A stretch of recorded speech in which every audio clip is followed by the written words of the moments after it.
Perkenalkan, nama saya Krista Salomita Napitupulu dari kelas 12-2. Dan saya Valencia Aquila dari kelas 12-2. Nah, pada saat ini kita akan membahas apa sih Kak Krista? Nah, jadi ini kita akan membahas pertanyaan diskusi antara kita berdua tentang hak asasi manusia dan demokrasi.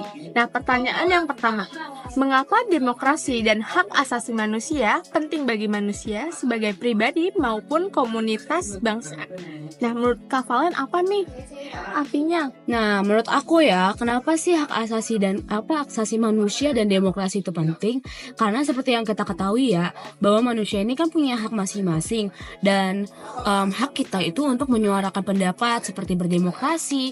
Jadi kalau tidak ada yang berdemokrasi, tentu saja akan susah bagi kita untuk menyuarakan hak-hak yang mungkin sudah terpendam atau hak-hak yang mungkin tidak kita dapatkan di kehidupan sehari-hari. Contoh terkecilnya nih, seperti contohnya Kak Krista, dia mempunyai hak untuk sehat, namun ada yang meracuni Kak Krista.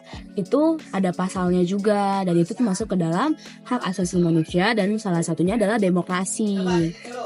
Nah, terus apa juga nih kalau dikaitkan dengan kekristenan, kita kan adalah umat Allah. Demokrasi ini bukan hanya menyuarakan pendapat kita, tapi kita juga bisa saling mengasihi, hidup rukun satu sama lain, gitu Kak Krista. Kalau menurut Kak Krista tuh gimana sih? Kalau menurut aku, hak dan asasi manusia itu berhubungan sama nilai-nilai ajaran agama yang dimana tuh pada kejadian 1 ayat 27 bisa dibaca di bawah. Itu berhubungan dengan kita yang memiliki martabat dan hak-hak dasar seperti hak-hak untuk kebebasan, keadilan, hak untuk hidup. Dan di situ dimana kita mencerminkan bagaimana penghormatan kita kepada sesama manusia. Iya. Nah, terus seterusnya di Kristen juga kita diajarin untuk kasih, untuk saling mengasihi satu sama lain, yang dimana kita tidak boleh merampas hak tersebut. Iya. Dan itu sama aja kita tidak memiliki kasih tersebut. Iya. Dan itu juga ada di hukum Taurat ya. Oh iya, seperti benar. tidak boleh mencuri, tidak boleh mengingini Hak milik sesama Iya. manusia, Nah, tidak boleh membunuh. betul. Itu termasuk pelanggaran hak secara hidup manusia ya, karena kita kan juga punya hak untuk hidup, hak untuk kesehatan. Nah, Intinya kita harus menjunjung tinggi hak asasi manusia. betul. Terutama kita sebagai umat Kristiani harus saling mengasihi sebagai contoh publik kepada sesama kita yang lainnya. Betul. Nah, selanjutnya kan tadi kita udah ngebahas hak asasi manusia dan demokrasi kan.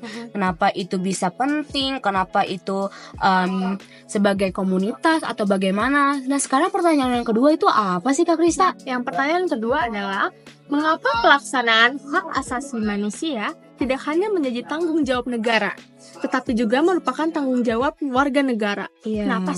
Kenapa sih menurut Kak Valen itu tanggung jawab kita juga? Kenapa nggak harus tanggung jawab pemerintah negara aja? Nah, kalau kan di dalam negara ini tentu saja ada kita nih, ada masyarakat. Bukan hanya negara, kalau hanya negara tetapi masyarakat tidak bisa melakukan secara hal yang benar, itu sama saja bohong. Karena negara itu hanya sebagai contoh utama supaya rakyat-rakyatnya bisa menjadi pelaku. Nah, kalau seandainya rakyat-rakyatnya tidak bisa menjadi pelaku atas hak asasi manusia dan demokrasi, dan cuma hanya pejabat-pejabat, padahal pejabat-pejabat juga kan banyak yang masih melanggar hak asasi manusia. Contohnya tuh korupsi. Iya benar, itu kan sampai sekarang juga masih banyak ya. Contohnya itu kalau nggak ada hal-hal yang dikorupsi, sekarang mungkin KPK juga nggak akan menangkap orang-orang yang korupsi ya Kak Krista ya. Benar. Nah, kalian tahu gak sih kasus yang 271 triliun? Nah itu juga itu salah satu contohnya. Sebenarnya itu tuh tergantung pada diri kita masing-masing.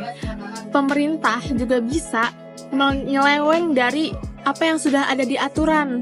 Nah, sebagai kita rakyat, jangan mencontoh hal yang tidak baik, tapi mencontohlah dari hal-hal yang baik. Seperti kita menyuarakan kalau kita mendengar ada sesuatu hal seperti suap menyuap, kita bisa melaporkan hal itu terhadap KPK dan lain-lainnya. Betul. Itu salah satu cara kita untuk menjunjung tinggi keadilan dan hak asasi manusia supaya semuanya itu kita rata dan tidak ada ketimpangan sosial yang terlalu signifikan. Kan itu juga salah satu hak kita juga mempunyai hak untuk hidup, kita juga mempunyai hak untuk harta mereka ya kan, karena itu juga salah satu milik kita juga sebagai masyarakat Indonesia. Iya benar sekali.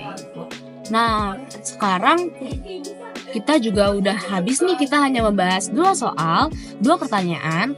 Untuk selanjutnya kalian bisa bertanya kepada kita lain kali ya. Sekian diskusi kita pada hari ini, sampai bertemu kembali. Shalom semuanya.